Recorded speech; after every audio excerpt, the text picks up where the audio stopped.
7:05, I think it's time to start our continued hearing and meeting for the First Home Development petition. Before we get into the meat of the matter, I need to ask if anybody is making an audio recording. I will announce that I have a recorder and Janice has a recorder. We use these to help us make notes when we have to prepare the documentation. And Lakecam is making a video recording for use on cable.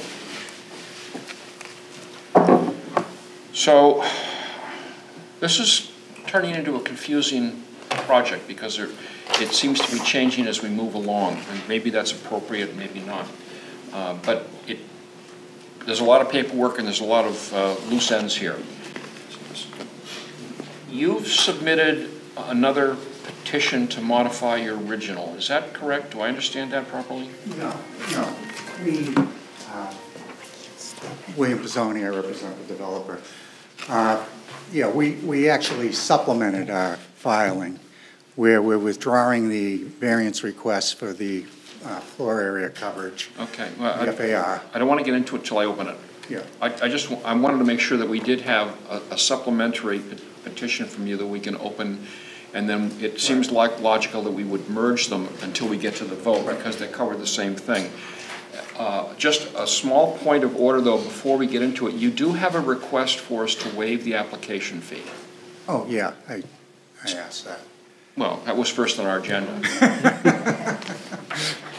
So actually, and the fee has two parts. There's the application fees, there's the advertising component.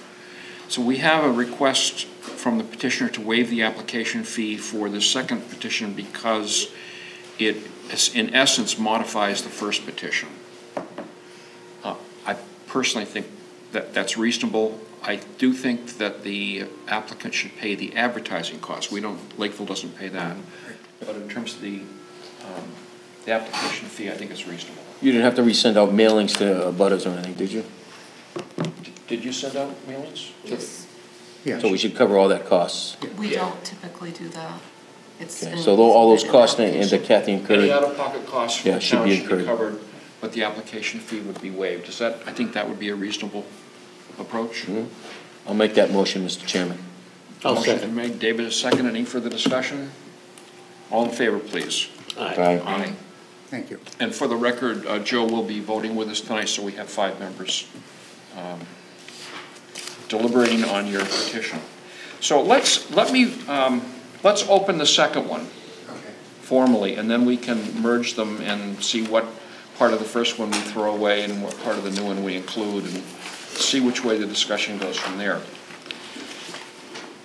The Lakeville Zoning Board of Appeals, acting in accordance with Master General Laws, Chapter 48 as amended, will conduct a public hearing on Thursday, January 31st, 2019, at 7 p.m. in the Lakeville Public Library, 4 Precinct Street. Upon the petition of First Home Development, the request is to amend their original petition number 18-30, received November 16, 2018, and add a request for a variance from the 5.0 intensity regulations, 5.1 maximum height of buildings. The relief requested is for 3 stories, no more than 45 feet. The property is located at 57 Long Point Road and owned by the Provident Bank pursuant to foreclosure.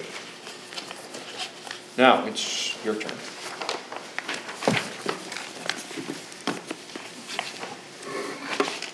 Okay, I'm William Pizzoni. I represent the developer. We were here about a month and a half ago, I guess now. And with me tonight is John Delascoli, who is the principal of First Colony. You met him last time. Kevin Klein is with us tonight from Stantec. He's the engineer. He was unable to be with us at the first meeting, and he's here today. Unfortunately, Brett Mogul, the architect who did the renderings, wasn't able to be here, but his renderings are here. As you're aware, we originally filed for a special permit under 6.1.3 and a variance for site coverage. After the hearing and after discussions with the board, we determined that we would withdraw that and reconfigure the plan based on the feedback that we received. And that's why there is another plan before you. Before, there used to be half a dozen buildings around the circle. Now there's 2 buildings instead of the, I guess it was 6. We've reduced the pavement as well, and we've put a lot of the parking underneath the buildings. So there's less impervious surface. Basically, I think it's about 24%, which is less than the 25% that was there and existing before and meet your bylaw criteria. In proceeding under the special permit request, we felt that both the height issue and the use issue would fall under the special permit. In my discussions with town council, because we're on a short timeline on whether or not we can get this done or not get it done, where we would have to pull the plug, we fortuitously submitted the variance request now if we have to get to it. So what I'd like to do is focus first tonight on the special permit request and all the criteria for that, and if we don't get an affirmative vote on the height there, or on either of them, then move forward to the variance if you think we need it on the height. I personally don't think we do, and under your bylaw, I can walk you through it. Quickly, relative to the change in the plans, we reduced down the size of the project from 84 units down to 74 units. I think on my memo I put 76 because we hadn't done the complete layout inside the buildings, and we ended up with 40 in one building and 34 in the other. So it ended up with 74 units. So the request is for 74 units at the project instead of the original 84. And it's in two buildings and with less impervious. We're utilizing the existing access, the existing water, and the existing treatment facility, all which has been approved previously in variances that were received at the site, both from this board and from DEP. For the previous use? For the previous use, yes, yes. But they're in existence, they're there, and we comply with the FAR and the pavement now, so they run together, I believe.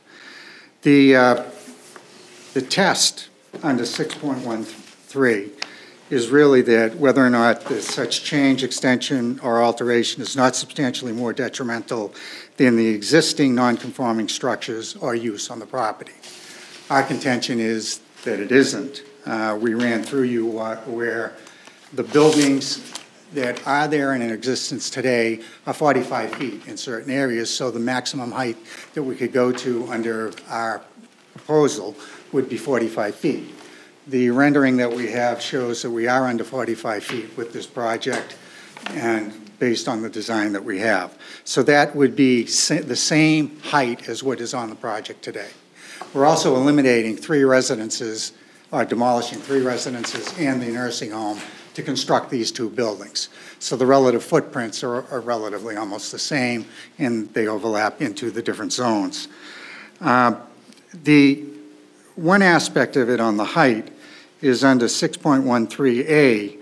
The project may not require a special permit unless the building inspector determines that the new structures will intensify the nonconformity. I hadn't had an opportunity to address this with the building inspector before filing, and as the architect's determination shows, the existing facility is 45 feet, so we're not intensifying the structure. I'd ask, as I see that the building inspector is here, if he thinks we meet that criteria or if we exceed or intensify the nonconformity. Would you care to speak to that, Nate? Would you please speak to that? I can tell you from my perspective, I'm well aware of the section that Mr. Pizzoni is looking at. If it's not over the existing height, I don't believe that it does require additional relief from this board. Thank you. Okay, so I think it falls into 6.13A, thus totally the use and the structure falls into 6.13. There's a difference of opinion. We've received a lot of different letters. One from the city of Taunton, in which the mayor sent it to Secretary Beaton, making it sound like this was a very large project that we were putting onto the property and there was going to be a negative impact on the environment. He also asked that the state maybe buy the property, which I think may have been what he really wanted. I don't know. I have not had an opportunity to speak to him yet. I have tried, and he did try to get back to me today, but we didn't connect. If you'll hear from Kevin Klein, basically, that we're not increasing the environmental impact. In fact, there's a slight reduction. We're reducing the pavement, and we're reducing the amount of flow and effluent into the system, which will be discharged into the area. And I'll let him touch on that in a minute, actually. An abutter contacted me today and had a few concerns, and I'll let him speak later, or he'll have an opportunity to speak later. And one of his concerns had to do with the road maintenance coming into the project, because they have an easement on that as well to get in and out of the farming facility. And we're okay with covering 90% of any repair or maintenance that occurs on that roadway going in, unless, of course, it's caused specifically by one of his trucks or something where it breaks up the pavement. And, that's probably not going to happen, because I don't think it's happened in the years that the place has been operable, but we can't take on that burden, but we can take on 90% of the normal maintenance and repair. I also told them that we would put a notation in the deed, all the deeds of conveyance, and in the bylaw, noting the bylaws for the condominium project, that there is an acknowledgement that there is a farm next door. They sometimes may use pesticides that are allowed, and they have sprinklers that go off in the middle of the night, and by accepting the deed, the residents acknowledge that it's there, so they can't raise an issue later, basically. Because that happens sometimes. People move in, they decide they want to contest things. The other issue we had was relative to potential children. Obviously, as you know, we're bringing this forward as an over 55 project, where at least one person in the household has to be 55 or older. We are also going to put a provision in that there are no children allowed at the site, so that it doesn't impact your schools, and it may address his issue. Obviously, we would put in a caveat that children of the parents that are there or the partners that are there can come to visit. But their stay can be no longer than, let's say, 90 days, because you have school breaks. Kids are away at college. Let's face it, 55 is not 70. Most of your kids are still in college and moving around. So we want to be able to accommodate that. I'll let him speak to that if he has any other issues. I want to keep our focus, though, because we're before you to determine that this residential use is similar to the other one and is not more detrimental. That whether or not the new construction, whether or not it's new construction under Title V, that's an issue that we'll take up with DEP. And you'll be able to make that a contingency that we address that with them later. And it doesn't have to be addressed at this point, because it's not a zoning issue. It's really a public health issue, which you can make it contingent. We have to get all proper permits or variances. So you could put that in, you can put it in that we have to have, it's contingent on us getting the appropriate site plan approval from your planning board and any other board that has jurisdiction over it, that we get the appropriate permits before we construct it. What we're looking for here today is the number of units, the buildings, and basically the project, if it complies under the special permit. We're happy to have all those contingencies put in it so that we can move forward. You're going to hear from Kevin now relative to the issues raised by DEP and a little bit of the history of the site and how we got here, and the fact that when they went for their variance, the city of Taunton, New Bedford, and the local Board of Health and the water and sewer from Taunton and New Bedford were okay with upgrading the size of the system and the impact that it was going to have on it. And we're going to have less of an impact. So I'm not sure how they can come today and say, oh, we don't like the impact. So with that, I'll turn it over to Kevin Klein. And Kevin, if you could explain the project. Thank you. It's a little tougher to see. I'm Kevin Klein with Stantec. I'll give you a little bit of the history. I've been involved in this site and this project for probably the last, I think it's now 17 years. I got hired by the Toll family to come out and take a look at their water supply and wastewater. The nursing home's been there for a long time. It's had 4 residences and a 79-bed nursing home. It had a title, or 79 beds? 77 beds. It kept moving as we got rid of bedrooms. but it's had a Title V sewage design flow of 12,540 gallons per day. When I got involved in the site, it was 12,540 gallons per day on cesspools. The cesspools were in the Zone 1 of the public water supply well. Some of them were within 100 feet of the public water supply wells. There was originally 2 wells on the site, both of them right next to buildings, both of them without a lot of treatment. They did treatment, they met the public water supply requirements, they gave safe water, but they didn't have disinfection or anything else on the water, but they had water treatment for pH control and hardness. So we got involved and we tried to figure out a way, how do we upgrade the septic systems? And we worked back and forth with the Mass DEP for about 5 years before we finally got an administrative consent order signed. The administrative consent order allowed Island Terrace to come out and build an innovative alternative wastewater treatment system. It's a biowater movable bed bioreactor. It's essentially a bacterial treatment system. Breaks down the wastewater, nitrifies the waste, denitrifies some of it. And we had to build a whole new leaching field for the 12,540 gallons a day outside of the Zone 1. So, Zone 1 again here, we had to take down trees in the back of the site and build the new leach field, just so that would be outside of the Zone 1. We've got all the treatment, we put in the leach field, that's all there. Island Terrace, as part of that, then went to do some of their expansions and upgrades. We then came back to the ZBA because one of the planned expansions was a new wing on the nursing home.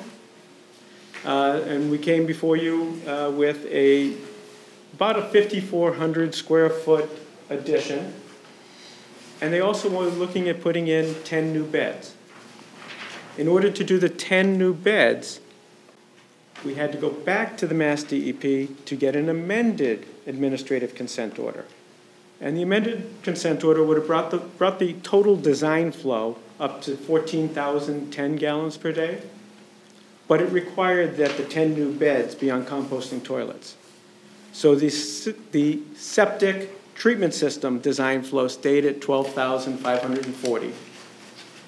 As part of that, they required Island Terrace to go to the Lakeville Board of Health, Taunton Water Department, and New Bedford Water Department, and get letters from all of them saying that the proposed plan to add the beds, to provide a little bit more enhanced treatment out of the treatment system would not be detrimental to the environment.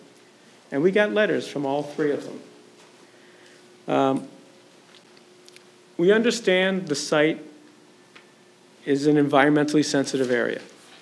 We've got on-site water supply, we've got wastewater treatment system, we've got stormwater. Every time we've worked on the project, it's gotten a little bit better. They built the wastewater treatment plant. They upgraded the water treatment. There's now additional treatment, additional storage out there. There's ultraviolet disinfection. All of that will be incorporated into the new plan. The existing wastewater treatment plant, it's an innovative alternative treatment system, will be retained and used. The effluent quality for the last year that it was operating was great. The thing really worked well. The vast majority under our new plan, with the new plan, the existing building would come down, all the buildings would come down, and the new building would go up in the Zone 1 and another one outside of the Zone 1. We would have to reconfigure some of the leaching trenches, rebuild some of them, just in order to have enough setback. They'd actually still be outside of the Zone 1, and they'd be further away from the surface water supply. But we need to do that in order to get the buildings in, and in order to try and minimize parking, minimize pavement. We've got most of our parking under the buildings, We've got the rest of the pavement and parking, actually less pavement and parking than current. All the stormwater would come outside of Zone 1. We tried doing that as much as possible when we did the expansions at the nursing home. This would further that. It would be a reduction in the actual parking and pavement areas. We know we need to deal with the Mass DEP because we have an administrative consent order. We have a large septic system with a large treatment system. It's an innovative alternative treatment system. And we have an administrative consent order for that, along with having a public water supply that has to be operated in accordance with the Mass DEP requirements. We know we've got all that. We've got to sit with them and work out how we can amend the ACO to continue to go forward with that. But what we're looking for right now, 74 units at 150 gallons a day a unit. Our wastewater flow is now going to be 11,100 gallons per day. So it's a reduction from the 12,540 that's been out there forever. Not forever, but for a long time. So it's actually a reduction in what's currently permitted.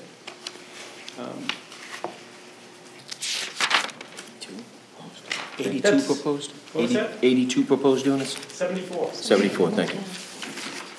We had originally, it was 83 or 84, which would have kept the flow, but when we had to try and get our impervious coverage less than 25%, which we have got with this design, we just couldn't get that many units into it, so we knocked it down to the 74. I think that's what we asked you to do at the last meeting, so, Yeah. yeah, absolutely. All right. John Deli-Friscoli, we tried to address any concern that you had, and as Kevin and Bill have pointed out, the infrastructure that's built up there, that meets all the codes and that everybody supported when the tolls were there, we're using that exact infrastructure, and we're actually putting less effluent through there. So it's gotten improved. We're less than the 25%. We were at 35%, if you recall, when we came in last time approximately. And people were concerned about this coverage, and that raised the zoning issues and a whole bunch of other issues with everybody. We found a way, and we spent a lot of time with this to address all that. So we took all your notes, we took all the concerns that everybody mentioned in the audience, we took all the concerns that everybody mentioned on your board, and letters that were in your files, and I think we've hit on every one of them. One of the things that, if I may just speak philosophically for a moment, this project proposal has created a lot of turmoil, a lot of differing opinions on both sides of the central question.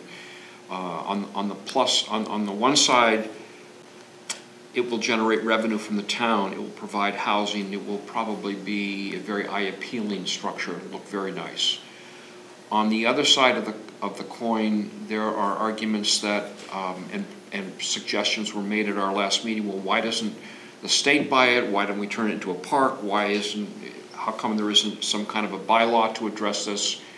And therefore it shouldn't be addressed. There are people opposed because we'd like to have it for open space. We'd like to commingle it with Betty's Neck. All very good suggestions. Unfortunately, these questions or issues are outside of the scope of what the zoning board has to be concerned with tonight and in any follow-on meetings we have about this.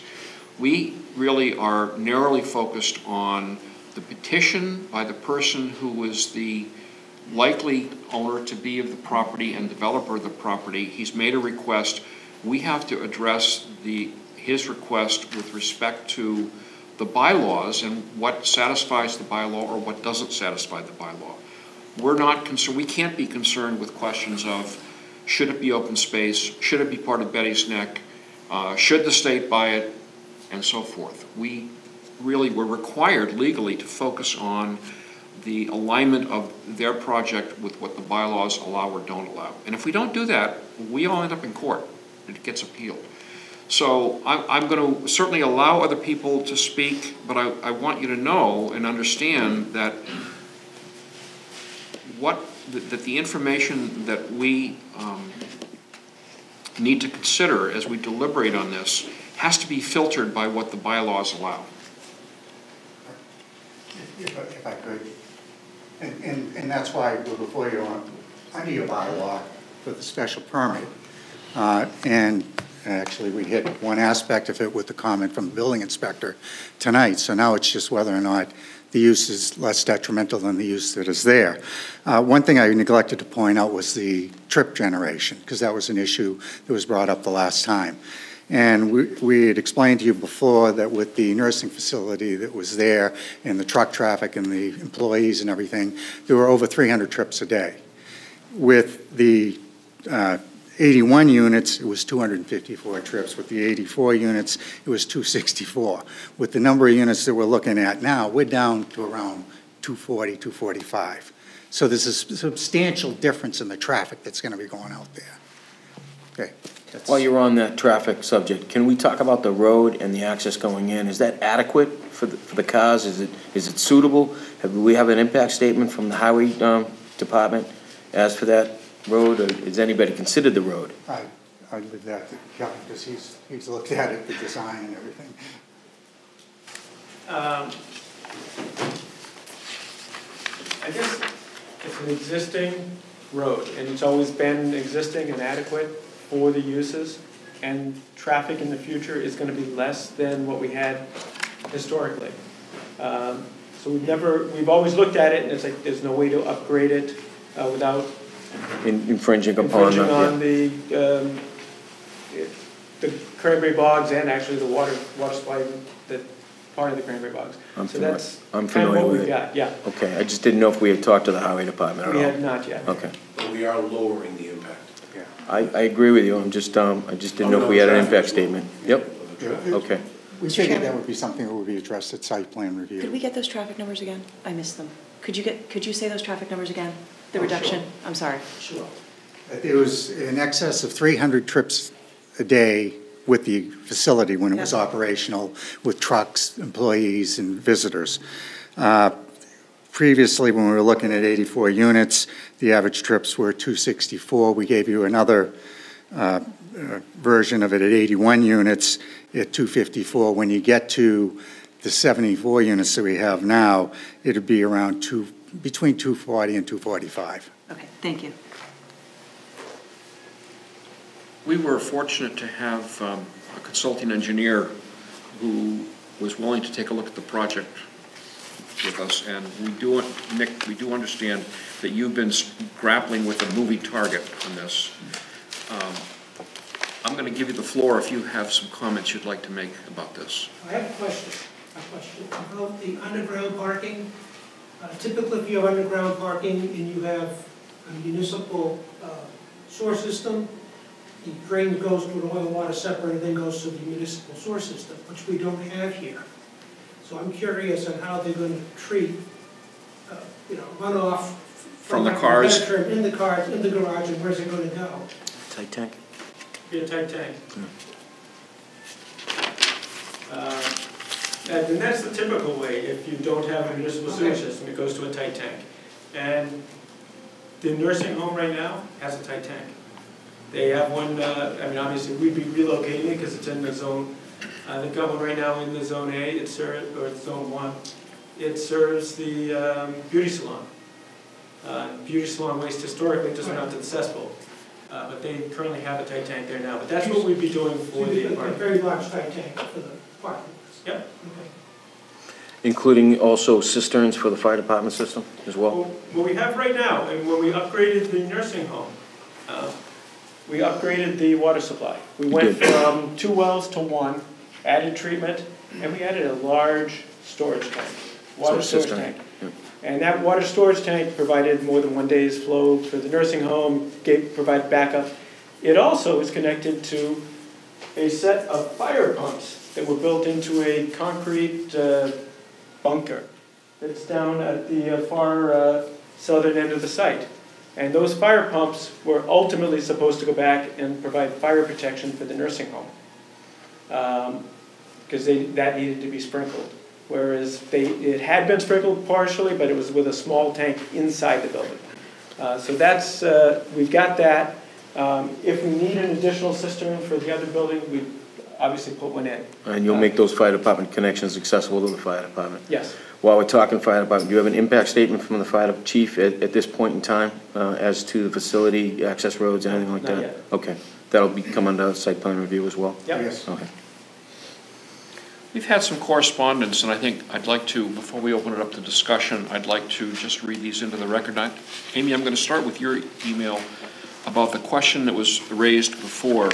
This is I'm going to read a message from town council to us, to the zoning board. It says, at the last hearing, there was a question by a member of the public whether the applicant had standing to request zoning relief as the applicant is not the owner of the subject property. The applicant indicated that a purchase and sale agreement was in effect between the applicant and the owner. Additionally, a statement was made by a member of the public that a purchase and sale cannot have any contingencies to confer standing to the applicant. In my opinion, whether or not the purchase and sale agreement has permitting contingencies is of no consequence. Massachusetts courts have held that an applicant for zoning relief need not be the owner of the property at which the relief is sought. See General Laws, Chapter 40A, Section 11. Quote, as a general principle, an applicant for zoning relief need not always be the owner of the property in question, so long as the applicant has an interest in the property that warrants consideration, close quote. So what you're doing is valid, proper, and we can continue with our deliberations. Let me move to a letter that we received yesterday from the city of New Bedford. Is someone here representing New Bedford? I'll read this aloud. This is from the Office of the Mayor, dated January 30th. Dear board members, the city of New Bedford is submitting this document for the record of the January 31st, 2019 Lakeville Zoning Board of Appeals hearing continued from the December 20th, 2018 meeting per request of the First Colony Development Company Corporation Incorporated regarding the property at 57 Long Point Road, the Island Terrace property. Referencing the details listed in the Mass DEP December 20th, 2018 letter to the board regarding said property, to protect the public water supply, the city recommends that the Lakeville Zoning Board of Appeals does not grant the requested special permit or the requested variance to First Colony. The proposed retirement community is not an equivalent to a nursing home and therefore should not be granted the same exemptions as a nursing home under the special permit. Additionally, this location is protected under 310 CMR 22.20B and 22.20C surface water supply protection within the Zone A protective area for the cities of New Bedford and Taunton water supplies, and the proposed work does not comply with these regulations. It should also be noted that the city of New Bedford also supplies water to the towns of Freetown, Acushnet, Dartmouth, and Fairhaven. In general, the city recommends said property is restricted for conservation use only. The existing facility operates under non-conforming conditions, and the proposed changes do not conform to the regulations, but instead allow additional exception to the regulations of Zone A and Zone 1 protective areas. In addition to the concerns listed in the above referenced Mass DEP letter, the city is concerned with increased pharmaceuticals, body care products, and nitrogen loading into the ponds, as well as increased vehicle activity, pollutant runoff, and less pervious surface.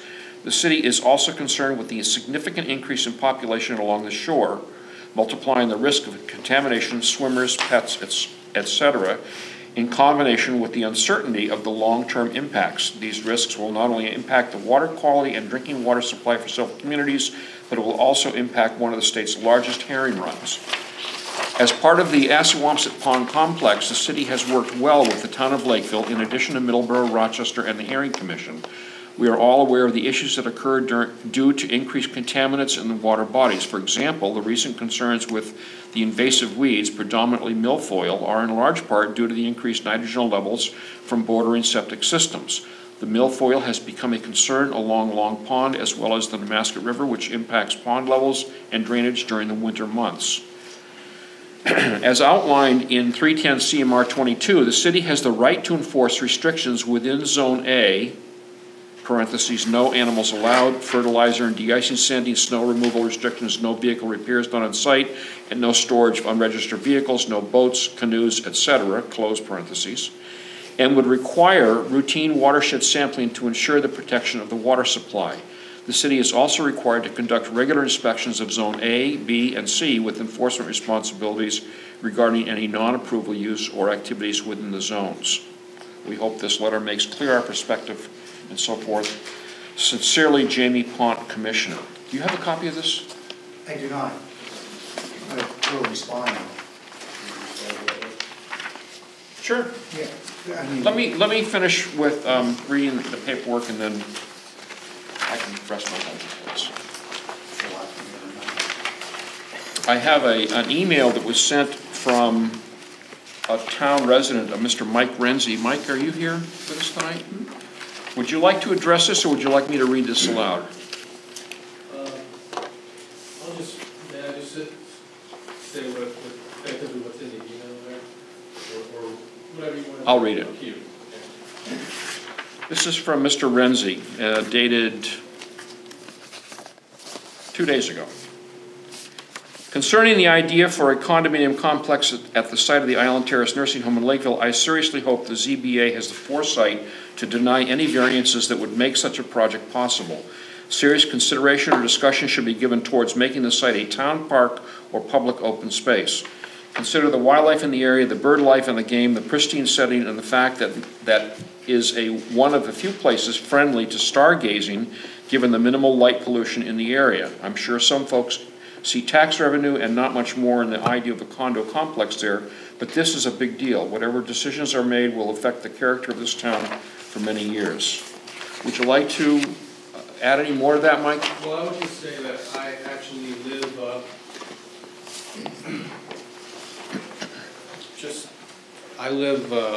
on Two Ron Circle, which is a cul-de-sac at the end of Cedar Pond Preserve, and I actually can see Island Terrace from my property line of sight, because basically it's right through the bog. So I'm afraid that if the project does go through, will the lighting ordinances of the town, the bylaws, be enforced? Will it adversely affect the night sky for me? Because I have an observatory that's rather unique.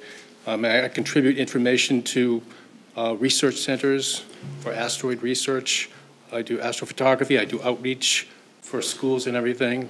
And I moved to that location because the quality of the night sky there is as good as it gets around here.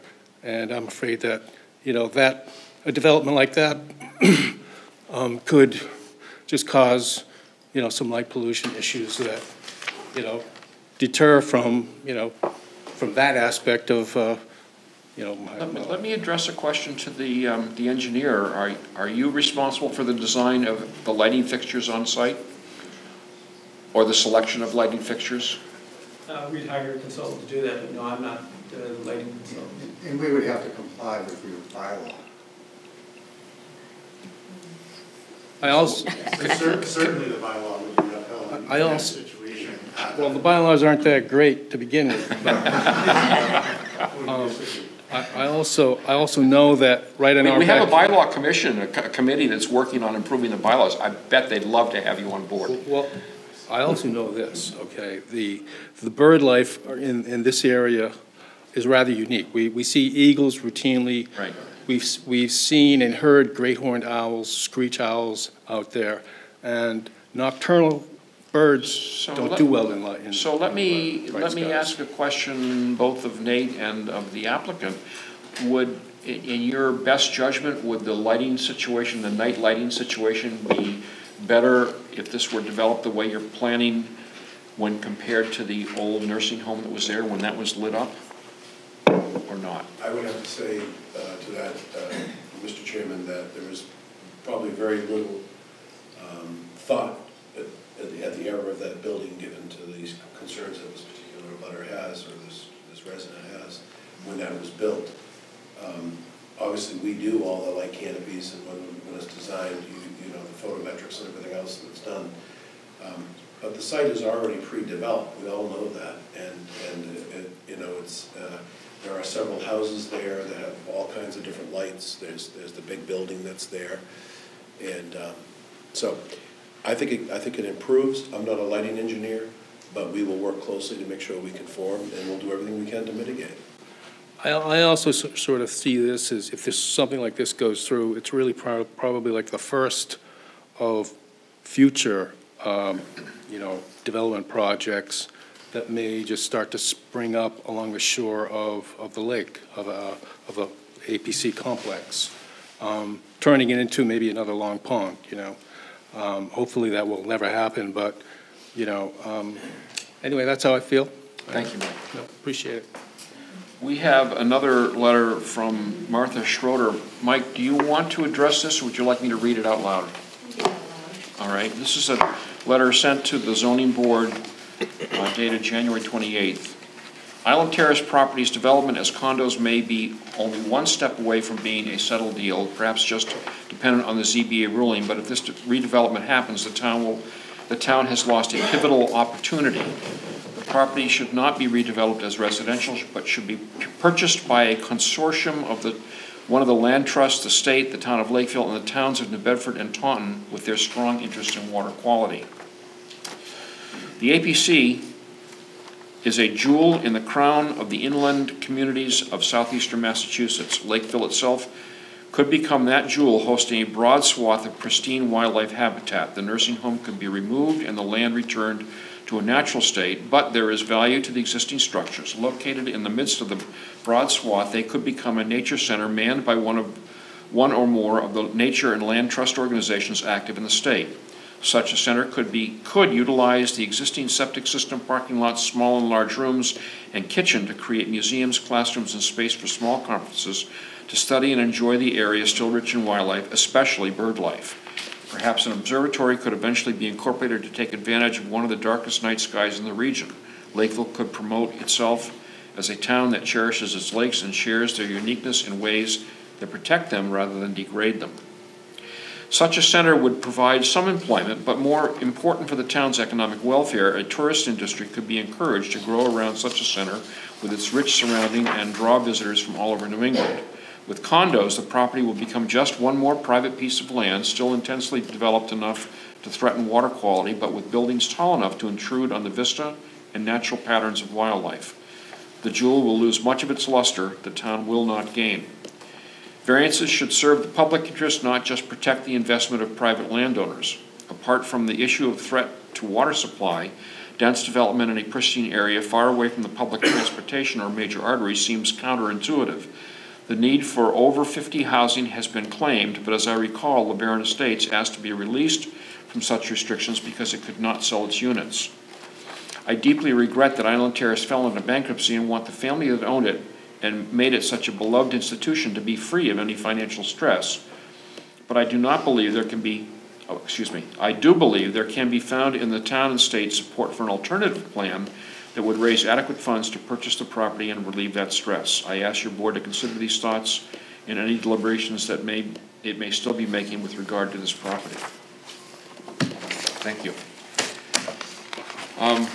Are there others who wish to speak to this? Mr. Powderly. Yes, John Powderly. I live on Montgomery Street, and I certainly would support the concept by the Lakeville taxpayers, although only two of them came forward about, we'll call it for open space. Why I don't believe it fits into the criteria for open space is this property, between buying it and demolishing it, although Mike showed us was not implying to demolish it, but to use it. To do it as open space is probably an $8 million project, close to $1 million an acre. Whether, I would never ask the Lakeville taxpayers to take on an $8 million burden, $1 million an acre. So I want to put that in perspective, but I would support it if those people want to do that work to try to raise that money in another form other than through Lakeville's funds. So I certainly would like it to be open space. I just don't see an $8 million buyout. The two letters from both New Bedford and Taunton, both from the mayor's office, I can't believe that they understand the scope of this project which has less of an impact than the Island Terrace property. And they're inferring that Armageddon is going to occur when in fact the DEP has been involved in this project for many, many years, through Mr. Klein in particular. So that if they're worried about nitrogen loading into the ponds and things like that, this would have less of an impact. What is there, if any impact?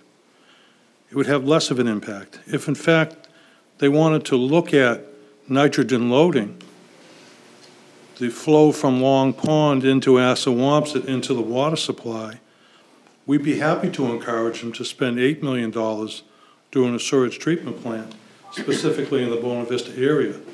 So they could spend $8 million on a sewage treatment plant to cut down nitrogen loading for 400 houses, and I also would welcome them to buy the property and spend $8 million for open space.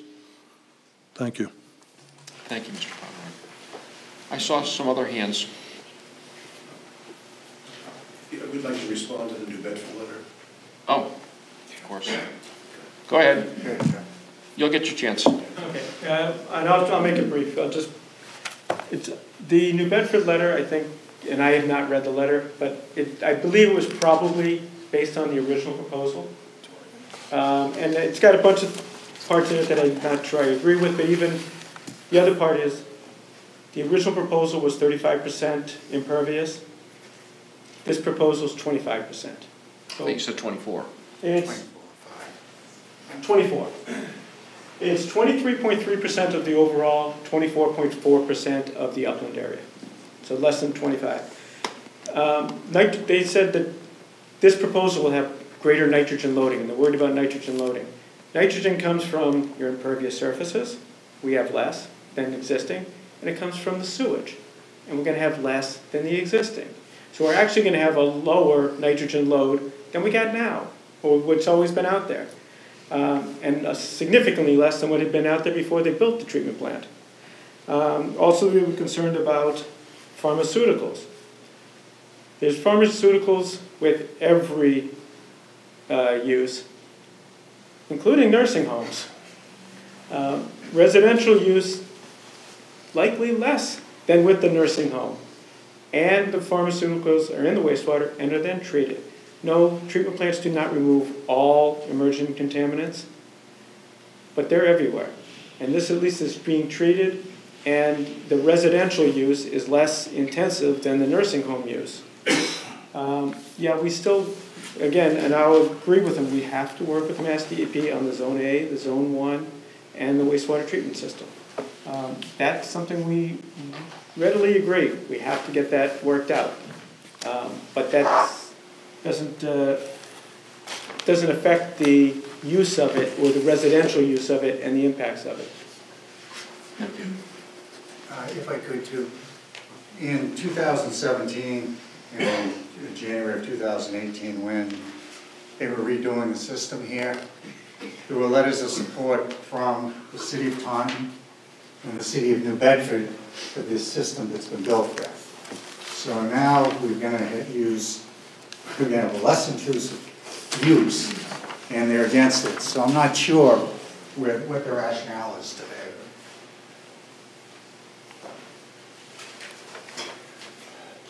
Thank you. Sir, you had your hand up? I did, yes. Bill, that's for you. That's the letter from New Bedford. Oh, thank you. Mr. Borgald, 15 Longfront Road. I just want to bring up just a few concerns. I'm just concerned with some of the numbers that have come out. I understand that we're looking for a variance under 6.1.3A. This gentleman right here pointed out. Yes, a special permit. Yes. You had pointed out that part of the building is 45 feet high. Is it just part, or is it the majority of? My concern is, if it's just a little piece and you're trying to match that. There's a submittal that was submitted to the board that shows the photo of the backside of the building. Okay, so it's a good. Yeah. Okay. No, it's fine. It's fine. I get it. You want to take a look? No, that's fine. I just wanted to clarify that. It just was in my notes. And then I just wanted to find out, do we concur with these numbers? I'm sorry to put you guys on the spot. But 150 gallons per day of sewage for 2 people in a condo. Is that an accurate assessment, or do we need to do more work on those numbers? That's in the regulations. Okay. It's a 2-bedroom condominium unit. So it has to be set for 150, is that accurate? It's 55 and over. It's 55 and over. It's in the regulations, that was what they're talking about, based on That's where they're grabbing it. 2-bedroom condominium unit. Okay, sorry to put the times on. I appreciate the assistance with it. I just want to go over some of the numbers, just for my own edification, and people in the crowd too. I certainly was concerned, certainly with the traffic. Appreciate your questions regarding that. You know, I live on that road, right at 17 is that curve, 17 Long Point. It can be a little dicey with individuals that are going through that. I hope a decent study has been or will be conducted with regards to that. You know, we had, what, 78 beds prior? Is that an accurate statement? 77 We had beds. 110 employees. 110 employees? On top of it. 110 employees and 3 houses with people. What were the daily employees? So there might have been 110 over the course, well, I guess that figures into your 24-hour round. Okay, I got it, it's fine.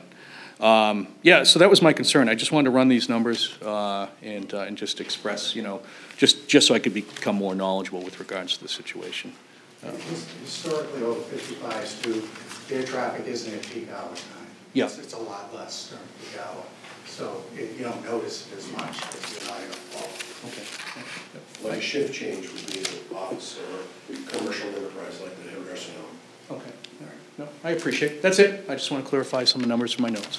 So thank you very much for your time. Mike? Can you?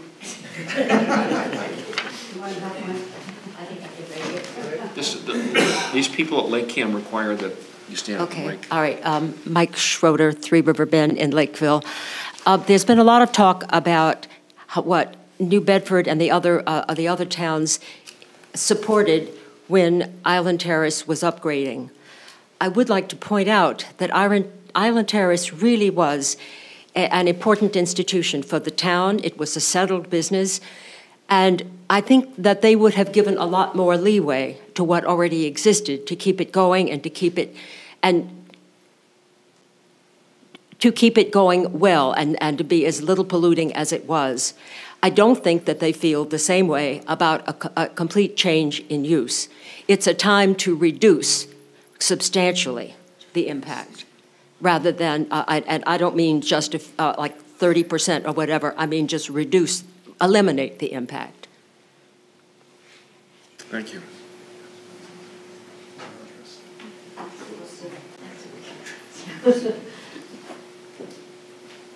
Go ahead. Hi, sorry. I'm Hillary Wood. I live on Somerset Lane, which is just up the street off of Long Point. And I guess I'm concerned on traffic. I moved there 3 years ago for the quietness of the area. And I know we had a lot of employees down the street, but people are going to be coming and going as residential. And, you know, we're going to have a minimum of 74 cars there at a minimum. And so that's something I'm really concerned with, just hearing a lot of traffic. It's so country out there to have such a huge development. So it's just a concern. Thank you for, sir. Good evening, Anthony Savastano. I represent the direct abutter, Betty's Neck Farm. I spent, the last hearing was 2 hours. I watched it 2.5 times. I read the submissions, and I have to say that this is an amorphous project proposed to you. There's a lot of information that is just thrown out there. Sometimes it conflicts with information previously stated, and I'm not implying any ill intent. That was my opening words almost. I'm sitting here today, I was prepared to address a number of things that was said at the last meeting, and we've seen to do some 180s here. My client isn't necessarily opposed to something, a reasonable project out there, but we don't know what it is. We can stand up here, an applicant can stand up here and say, oh, there's only going to be this much traffic, or there's only going to be that much. There is no specific plans that were provided. My understanding is initially the number of units, and the reason why they came to you for a large number of units is because they said to you, we cannot do anything less than X amount of flow because of this septic system. And somebody, I believe it might have been you, Mr. Chairman, said, show us that. I consulted with an expert on septic systems, and he says that there are no requirements in Title V or elsewhere for a minimum flow. There may be a manufacturer recommendations, but we haven't seen that. So that was the original pitch, and the pitch was also based upon 55 plus. I'm 57, I have a 9-year-old. So to say it's not going to be a tax on the system, my wife is 47, I'm sure there are others here who have family that are, they start later in life. You can't say a 55 plus is an elderly facility that won't tax the system, it won't tax the schools. And again, there was a moving target because there's some discussion here today about the relief under section 6.1.3. But the initial submission and a lot of the discussion at the last meeting focused on section 7.4.6 of the bylaws, seeking a special permit for a home for the elderly. It wasn't discussed in the second submission, but I don't believe that's been abandoned. And I have quite a bit to talk about on that unless we can get some withdrawal of that specific request, because my concern is they may say 6.1.3 today, but if it's already before this board and there's not a withdrawal, I want to avoid the concern of a constructive grant if you don't deny an application based on 7.4.6. And that is a special permit use for a home for the elderly, as opposed to a change of use under 6.1.3. That's why she's here. I'm sorry? That's why she's here.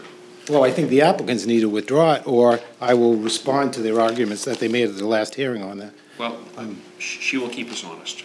Okay. Well, because it's there, then I would like to respond to it. Section 7.4.6 has a provision for the home for the elderly. It uses that in conjunction with residential care facility or charitable institution. The applicant has tried to conflate that with housing for the elderly, which is not used in your bylaw and is only used in context of Title V, which provides for family restricted uses. So to conflate these, he is not entitled to a special permit under 7.4.6. Clearly, housing for the elderly implies multiple units for independent living, where a home for the elderly does not. And there is case law as well that supports the fact that home for the elderly typically refers to nursing homes or group homes.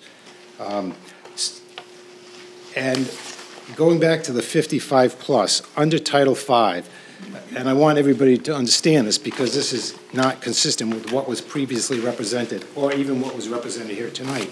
Under Title V for 55 plus housing, at least 80% of the occupied units must be occupied by at least one person 55 of age or over. So you can have 20% of the units with nobody over 55, and then the other 80%, as long as you have one person over 55, then you can have other residents, occupants there less than 55. Let me test that for a second. Would you, if this... We're looking for 100%. There you go. I mean, that can be written right in. No, it can't, because it's a violation of Mass General Law 151B, Section 4, which specifically references the U.S. Code. It would be housing discrimination if you were to have a 55 plus. You can have, under the state law, which references Title V, 42 U.S.C. 3601, you can have 62 plus, which is age restricted, and everybody in that situation would have to be 62 or over. We've asked for that. They're not willing to do that. So I just want to make sure that you understand, when you're looking at the impact of this proposed project, you're not looking at elderly housing. You're looking at multifamily housing is what you're looking at. Amy, can you address the point he raised? Sure. Legally? Sure. First of all, it's my understanding that the applicant filed a new application, and the new application doesn't reference 7.4.6. I don't think we need to even address 7.4.6. If he wants to go through all of his research, that's fine, but I really don't think I think it's not in this board's, I don't think it's worth your time. It's not in their application. With regard to 55 and older, the limitation that well, first of all, he's discussing Title V, which is not in your jurisdiction. The Title V regulations for 55 and over and not 55 and over, it appears to me that they'll meet or exceed those anyway. But those will be regulated, as you said, Mr. Chairman, that there are many other boards, statutes, laws, regulations that they have to comply with, regardless. And with regard to having an over 55 development, they can have an over 55 development. If it's a condominium, it's private property, and they're not seeking any state or federal money. 100% over 55, or 100% of the units having one member who's over 55. Well, actually, Mass General Law, I don't know if you looked at the law against housing discrimination, but I have it here if you would give me one moment. I respectfully disagree. It provides that for the purpose of this subsection, I'm looking at 151B, Section 4, subparagraph 6. Housing intended for occupancy by persons 55 or 62 or over shall comply with the provisions set forth in 42 U.S.C. 3601. It is unlawful, and it says in the beginning of this section, it's unlawful and it's housing discrimination if you don't comply with that section. 42 U.S.C. 3601 specifically states, intended and operated for occupancy by persons 55 years or older, and at least 80% of the occupants units are occupied by at least one person who's 55 years or older. And then it goes on to talk about the 62 or older. So it would be age discrimination, and it wouldn't be enforceable. More importantly, they're saying, well, we'll limit it to 55, but we want kids there 90 days out of the year. Who is going to enforce that? You're going to ask your zoning enforcement officer to go keep a log as to each kid, if he's there for 30 days, 60 days, 90 days. It's a multifamily. Let's call it like it is. It is a multifamily. They're asking for a multifamily. Going on to the requested relief, can I ask some clarification then on the record that the relief sought under section 7.4.6 is withdrawn, so there will be no future argument on a constructive approval? Sure. Are you saying the alternative, the second application waives the first? Is that the position of the board? It's my understanding the applicant just waived 7.4.6. Okay, so let's look at 6.1.3. This is essentially your bylaws provide for, which essentially is section 6 finding under 48 section 6, which allows a change of use. You have to meet two standards. The first, there has to be a pre-existing non-conforming use. And then the board will make a determination as to whether or not the proposed intended use is not substantially more detrimental. You don't have a pre-existing non-conforming use.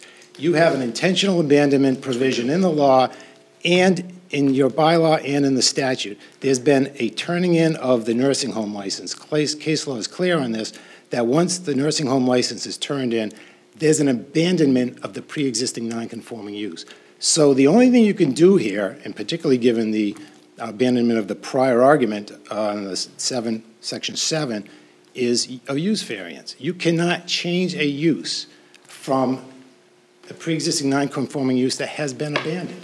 So you're looking at, and you're being pitched, a project under the wrong section.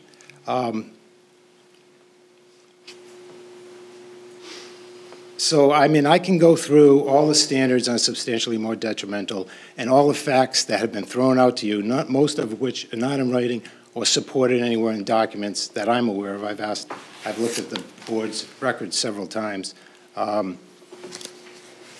You cannot make the findings. You can't get to the second stage. So we have a lot of discussions here. Well, it's better than the nursing home. Traffic's better than the nursing home. Now, we can dispute all of those facts, and I can talk to you about them if you think it's necessary, but you're not comparing it to the nursing home. You're comparing it to other allowed uses at this point.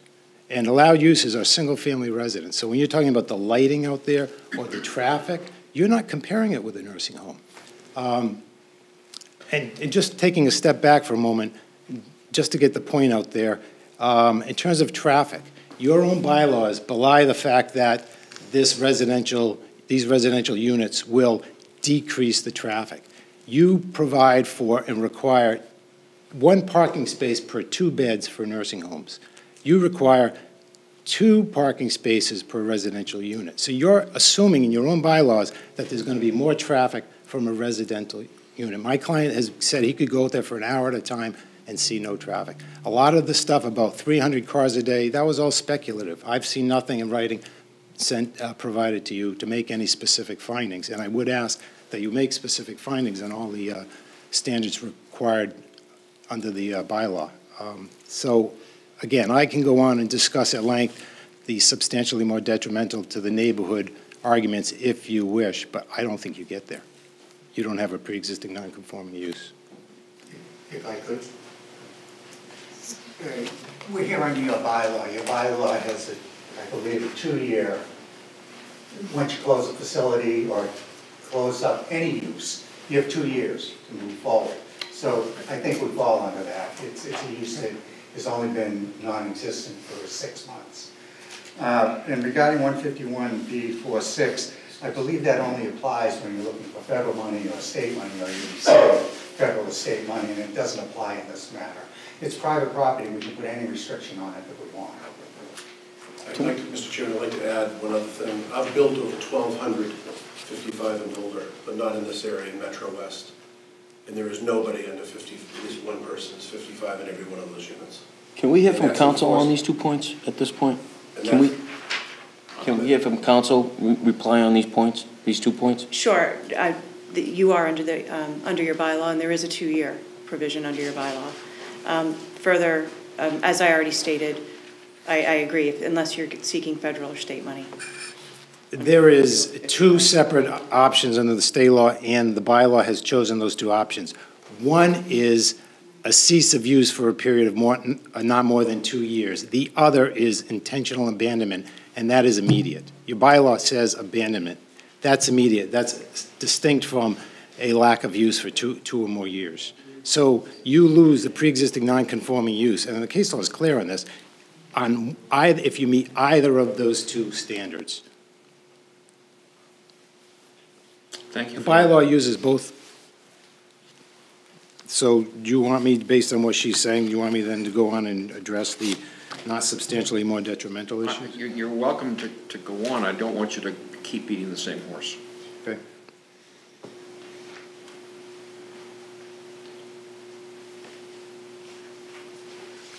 Give me a moment.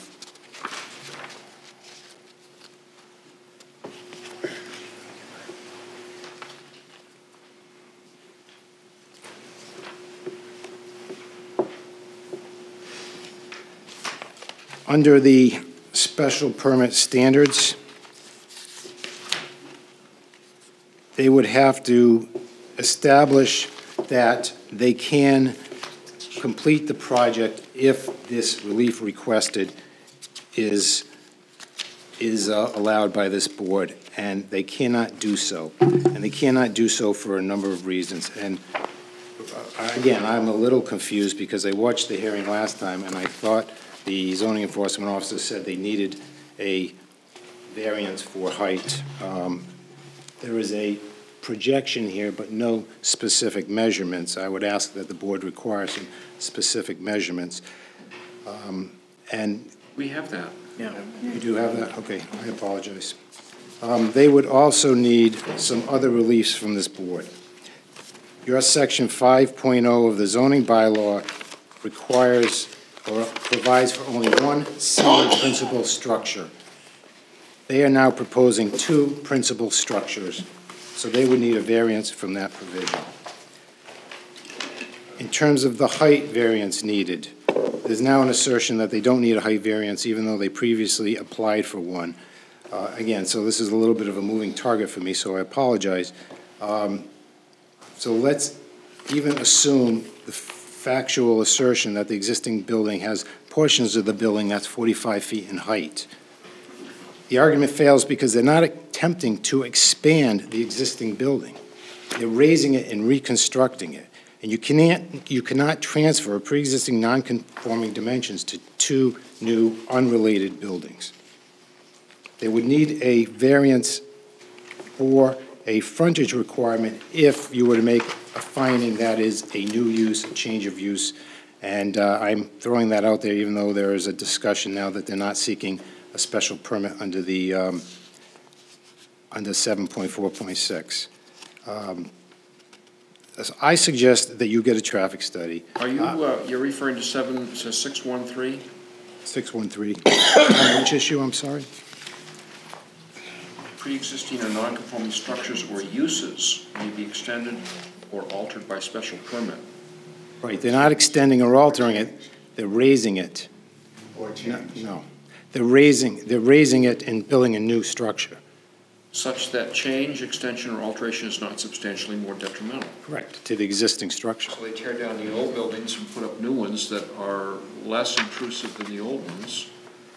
That seems like a change that would fit the language of this bylaw. Under case law, if it's a new structure, unless your bylaw specifically provides for that allowance. But it's Change the use of the property. It says use, a non-conforming structure or use, and so it's a use.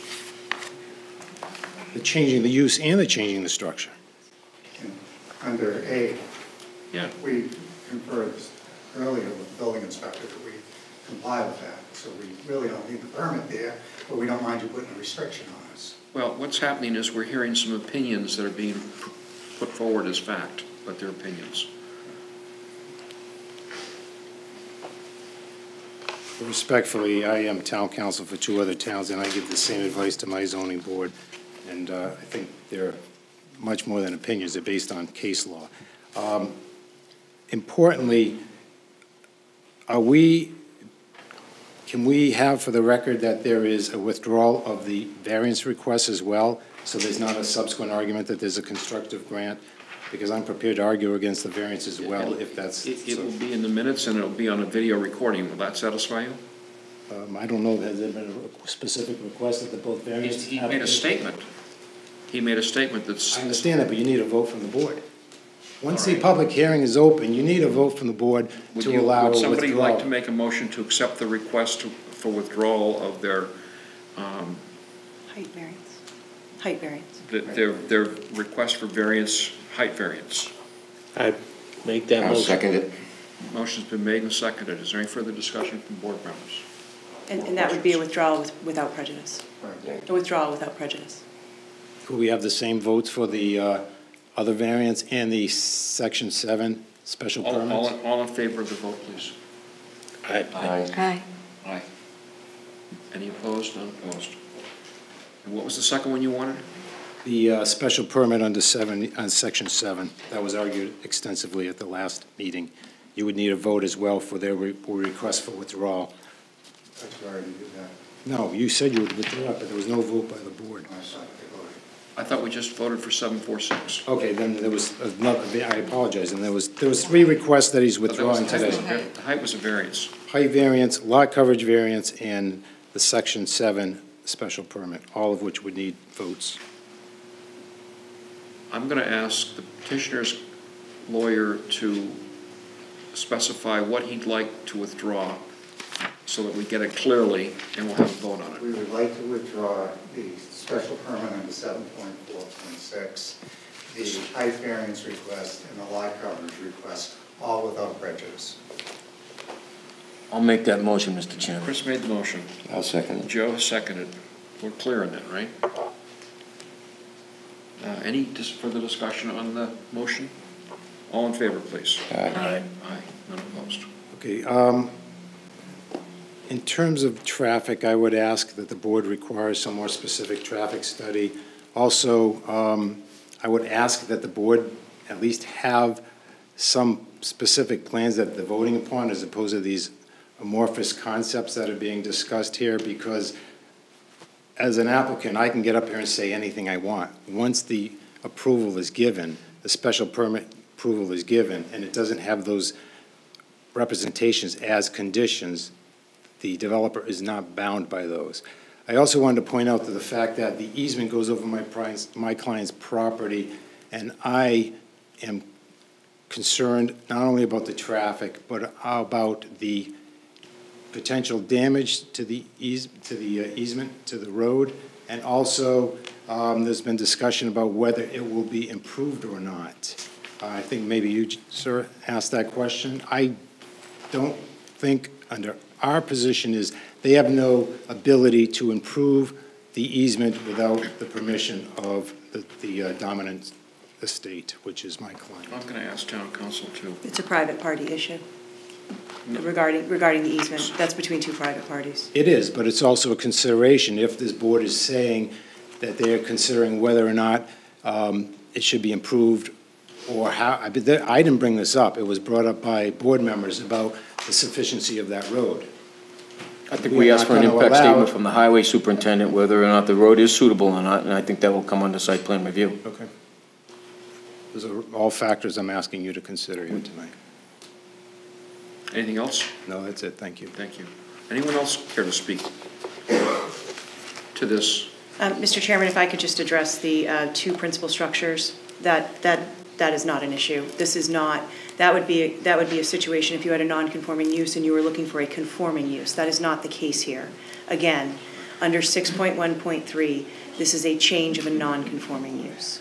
Thank you. Also, Amy, there are already. I could point out that we're taking on 5 buildings. Yeah, that's what I was just going to say. Janice was just saying that. Yeah, there's 4 already and 1 institution. like 5. Yeah, and that goes to not more substantially detrimental. Yeah, it is more than less conforming.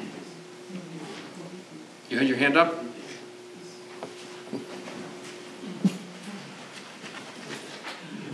My name is Carol Tolles, and I'm still at 57 Long Point Road, and I do remember that you have to get up at 4:30 a.m.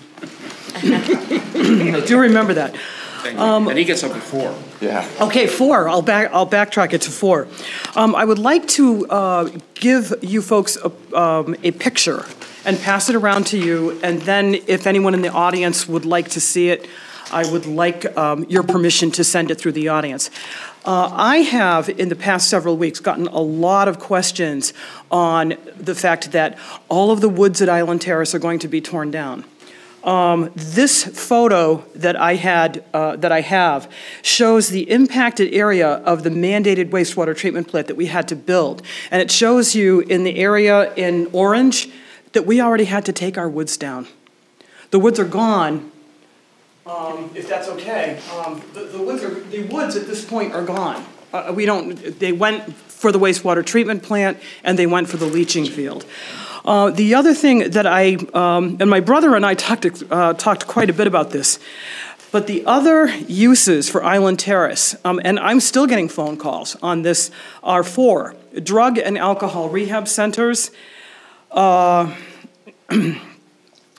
and the one that my brother and I talked about presenting you the most is the one that we were approached for basically a clinic, not the same type of license as a nursing home, however, for the care of elderly sex offenders. All right, so those are some of the uses, and most of the uses that we have gotten beyond the request from First Colony Development. Our family, I want to say for the record, our family has tried very hard to bring a beautiful and lucrative plan to the town that would not overburden the town's resources. And this is the best plan that our family individually saw.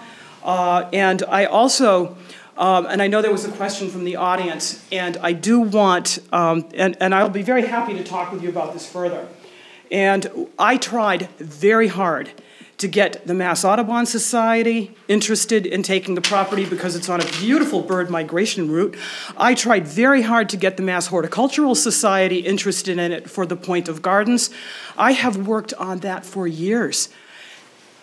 They've said no. I did it again just a month ago. I said one more time, is it possible that any of you are interested? They're not. Not from me, anyway, and not from anything that I have tried to do with any of the Nature Conservancy issues.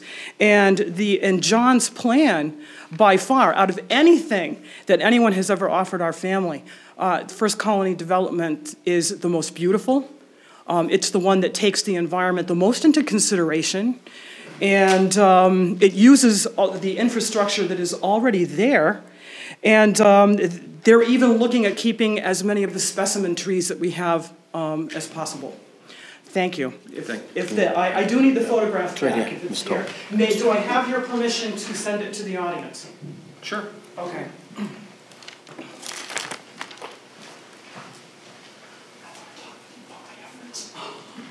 Anybody else wish to speak to this petition, for this issue? Nick? Yes, hi, Nick Lanning with HML Associates, the board's consultant. I read through the water protection supply regs as this town, city of New Bedford wrote, and it seems to me it's possible DEP could deny them an operating permit, or get ongoing groundwater discharge permit, in which case, the way I read the regs, they go to Title V for a system less than 10,000 gallons per day through the local Board of Health. And a Title V system will not be treating the water to the same extent as what they have on the site now.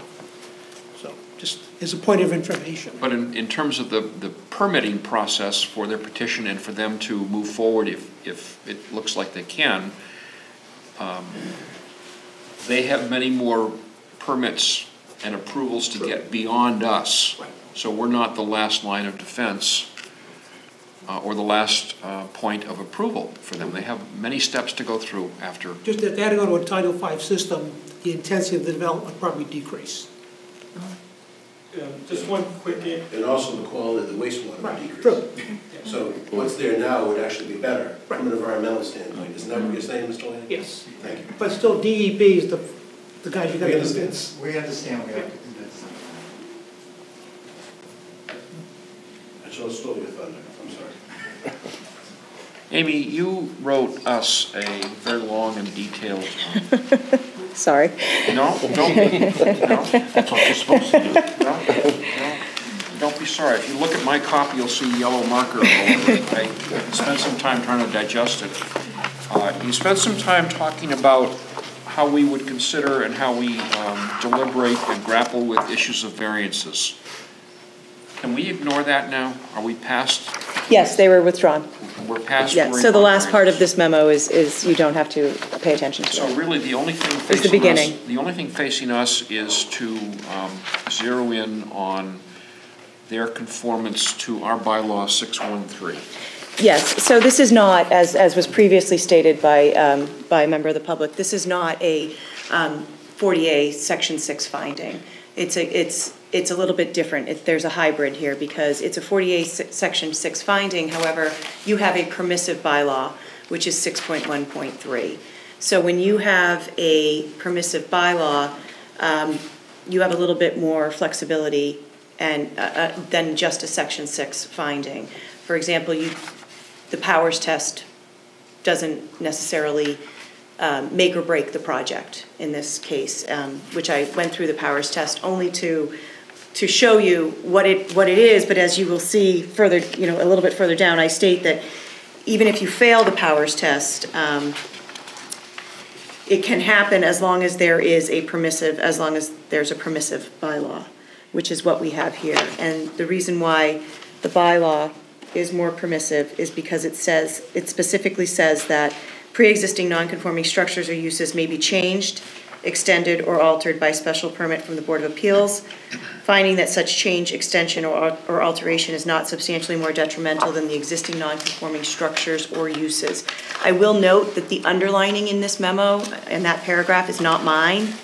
That is in the bylaw, and that was adopted in 2016. I think the underlining is just to show you what was adopted, but it is in the bylaw, so I left it in there. So 40A Section 6 on its own doesn't permit the change of a non-conforming use. You have to have a bylaw that is permissive, and your bylaw is clearly permissive on this fact. So essentially, what is before this board right now is that you have a pre-existing non-conforming use. There's no question that it's pre-existing non-conforming. And then the question before this board is the proposed use not more substantially detrimental to the neighborhood? Well, it seems that we've heard assertions, I will say assertions, not evidence, but assertions that most of the characteristics prevailing when the property was used as the nursing home, most of the characteristics that could be considered as detrimental are being reduced, will be reduced if this development occurs and if it's used as proposed. Traffic, it seems, will be less, although I did hear somebody say that we should have a traffic study.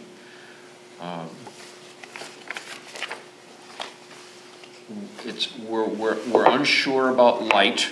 Where's Mr. Renzi? He's here. We're unsure about night sky issues, but in all likelihood that's controllable with the engineering design and the architectural design and the choice of light fixtures. And that will be addressed in site plan review too. And what was the other thing? Oh, sewage will be much better treated now than it was before with this new system. And we have less flow. Is that correct? Is that a correct statement? It will have less flow? So there's less nitrogen loading. Potentially, or most likely, there'll be less coverage. Less pharmaceuticals going into the sewage. There is less impervious coverage.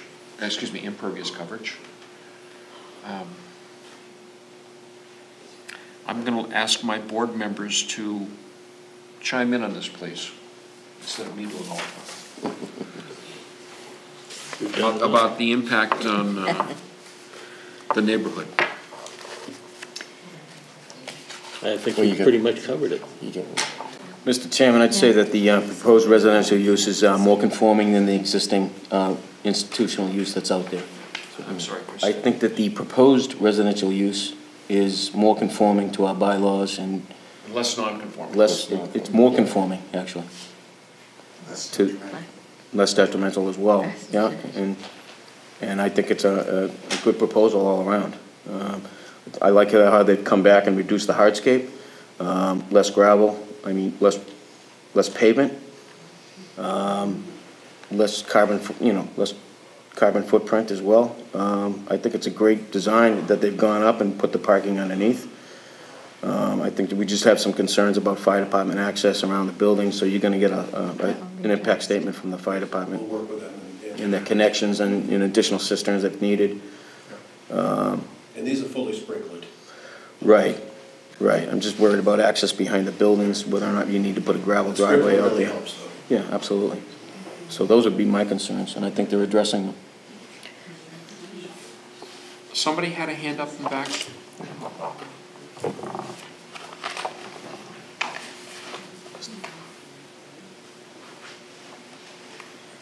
Brenton Tolles from Island Terrace. Just a couple quick comments on the idea of traffic. The numbers that you have are numbers that we gave you. And I'm just wondering how you would do a traffic study now that we're closed. I mean, I'm sure there are probably ways of doing that. But the other one is I know lighting has come up. And I would expect, now again, I would defer to the architects and everybody, but that I would think to me that it would be less than what it is now. Because we've got great big street lights out there for our parking lots and things, which would probably not be there. How old are those street lights? They were put in within the last 5 years with the building project. So they probably conform to the new night sky standard. Probably, but I'm just thinking that those would probably not necessarily be there. That's all my thoughts. But that's not all the lighting, Mr. Chairman. I mean, there's a lot of other existing lighting that hasn't been upgraded as well.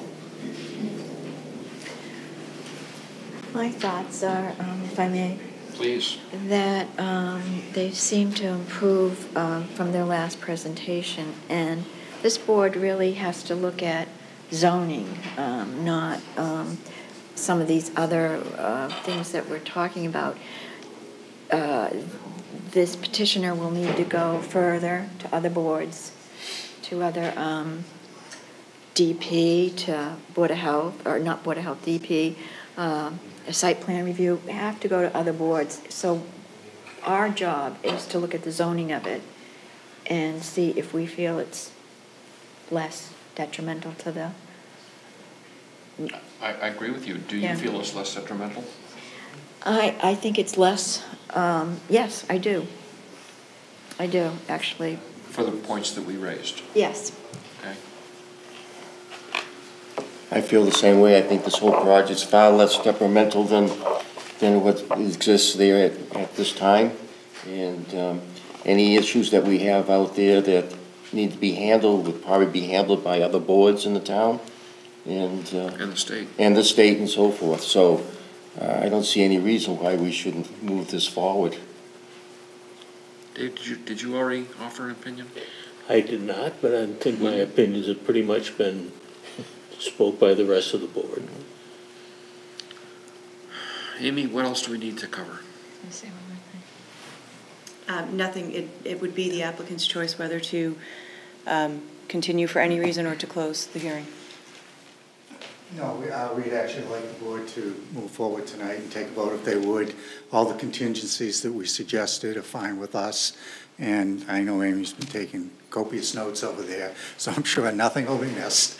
But we appreciate your time. We think it's going to be a great project for the community, and it's going to be something nice to look at.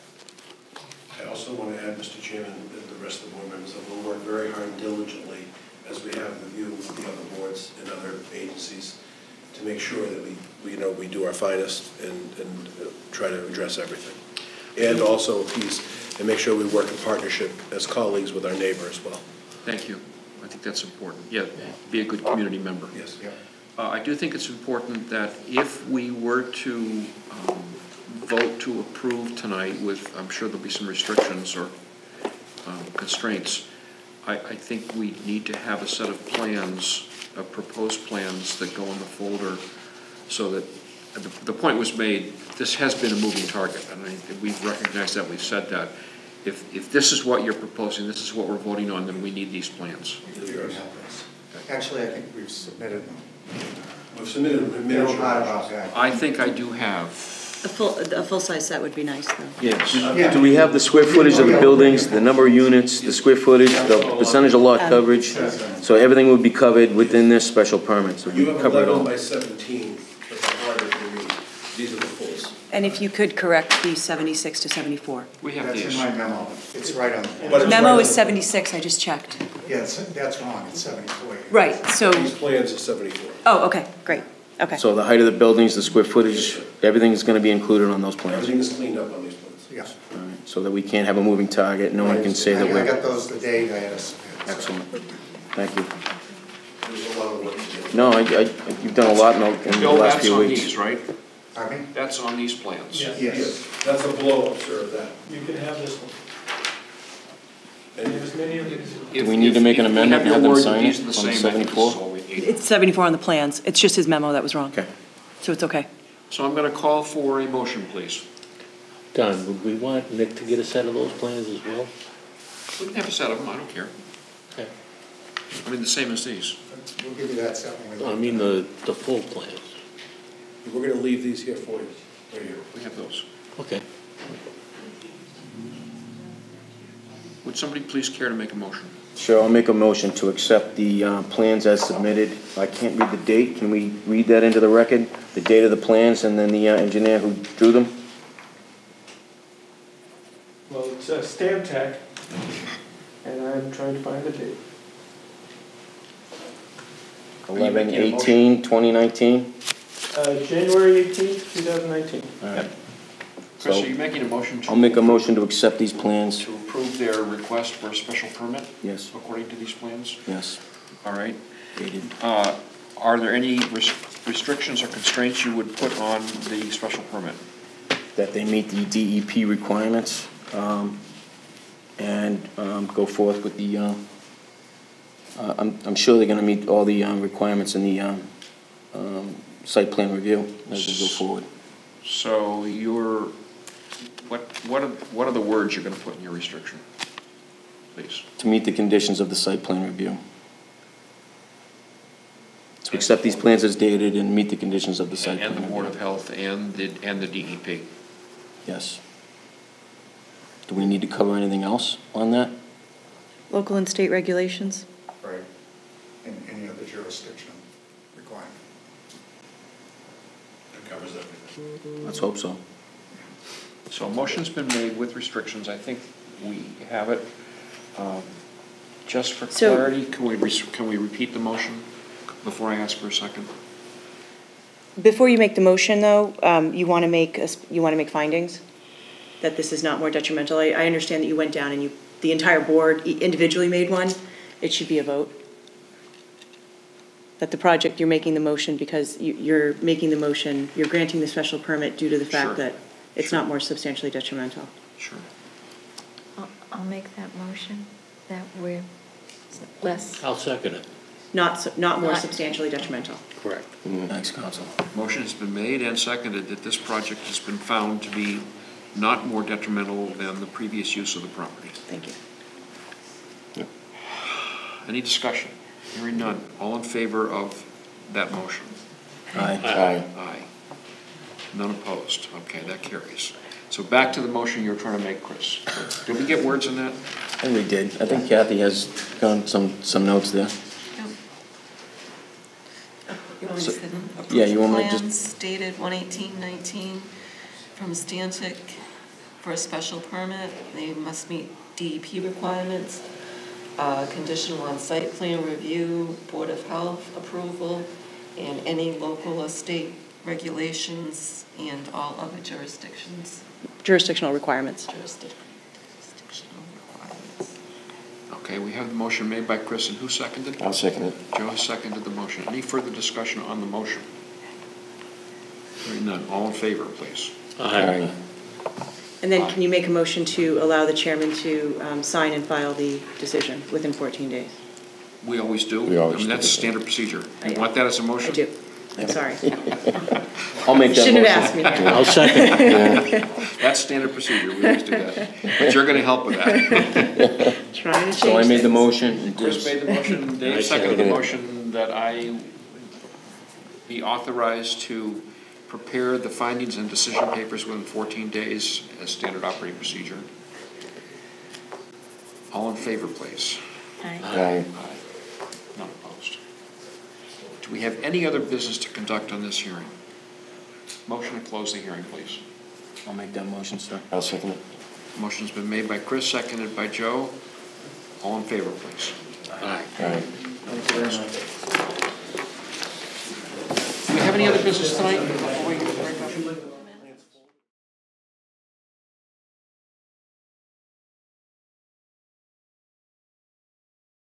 Meeting is still in session. Please. Take notes there.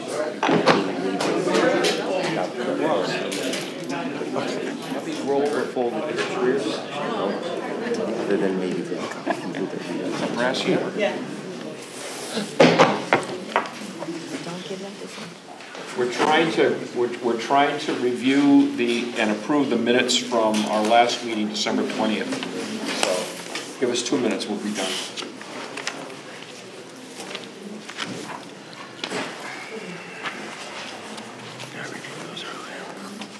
Seeing how I read through them twice, I will make a motion to approve the minutes as written.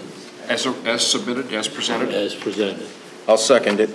A motion has been made and seconded to approve the minutes of December 20th, 2018. Any discussion on the motion? Hearing none, all in favor, please. Aye. Aye. Any opposed, none opposed? Do we have any other business? Make a motion to... A motion's been made and To adjourn? Second. Yes. seconded. He was too To quick. adjourn. Meeting is adjourned. He wants to get up at 4:30. Thank you. You want these rolled or folded?